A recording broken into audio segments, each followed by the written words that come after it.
नमस्कार. या क्षणाची सर्वात मोठी बातमी. मुंबईतील बेस्ट कर्मचारी सहकारी पतपेढीच्या निवडणुकीत ठाकरे बंधूंना मोठा धक्का बसला आहे. शिवसेना, उद्धव बाळासाहेब ठाकरे आणि मनसेच्या उत्कर्ष पॅनलचा या निवडणुकीत दारुण पराभव झाला असून त्यांना एकही जागा जिंकता आलेली नाही. या निवडणुकीत शशांकराव यांच्या पॅनलने 14 जागा जिंकून जोरदार मुसंडी मारली, तर भाजपच्या सहकार समृद्धी पॅनलने 7 जागांवर विजय मिळवला. या विजयानंतर आता भाजपची पहिली प्रतिक्रिया समोर आली आहे. मुंबईकर ही आमचा आणि मुंबई ही आमची, अशी प्रतिक्रिया मंत्री आणि भाजपचे नेते आशिष शेलार यांनी दिली. भाजप नेते आणि मंत्री आशिष शेलार यांनी प्रतिक्रिया दिली आहे. त्यांनी नुकतंच एक ट्विट केलं आहे. या ट्विटमध्ये त्यांनी बेस्ट पतपेढीच्या निवडणुकीबद्दल भाष्य केलं आहे. हा विजय भाजपासाठी मुंबईकरांचा शुभसंकेत असल्याचे आशिष शेलार यांनी म्हटलं.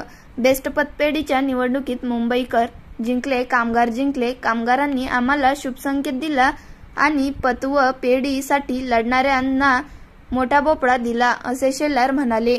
भाजपासाठी मुंबईकरांचा शुभसंकेत. बेस्ट पतपेढीच्या निवडणुकीत मुंबईकर जिंकले, कामगार जिंकले, कामगारांनी आम्हाला शुभसंकेत दिला आणि पत आणि पेढीसाठी लढणाऱ्यांच्या हाती मोठा भोपळा दिला. मुंबईकर, कामगार, श्रमिक आमच्या बाजूने आहे हे पुन्हा एकदा स्पष्ट झाले. पक्ष म्हणून लढलं नाहीत, पण आमचे प्रसाद लाड आणि शशांकराव विजयी झाले. हा तर मोठा शुभसंकेत. बॅलेट पेपरवर निवडणुका झाल्यावर हा विजय आम्हाला मिळाला आहे. त्यामुळे तमाम तथाकथित राजकीय विश्लेषक मतचोरी झाले म्हणणारे गल्लेगल्ल्यातल्या निर्भय वक्तव्यापर्यंत सगळे उघडे नागडे झाले आहे. भर पावसात तोंडावर आपटले आहे. मुंबईकर ही आमचा आणि मुंबई ही आमची, असे आशिष शेलार यांनी ट्विट केलं आहे. भाजप प्रदेश माध्यम प्रमुख नवनाथ बन यांनीही या विजयावर भाष्य केले आहे.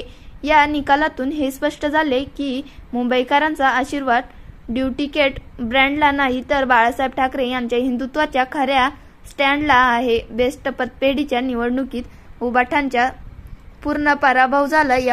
यावर संजय राऊत आधी मुंबईत आमचाच प्रचंड चालणार अशी पोपटपंची करत होते, पण आता निकाल लागल्यानंतर त्यांची दातखिळी बसली आहे. नेहमीप्रमाणे ईव्हीएम होतचोरी असे खोटे आरोप करणाऱ्या मुद्दाही त्यांच्याकडे उरलेला नाही. बेस्टच्या निवडणुकीत मुंबईकरांनी थेट मतदानातून उबाठाचा धुव्वा उडवला आहे. त्यामुळे यापुढे मुंबईत केवळ हिंदुत्वाचा ब्रँड विजयी होईल, ड्युप्लिकेट ब्रँड नाही, हे या निकालातून अधोरेखित झाले आहे, असे नवनाथ बन म्हणाले.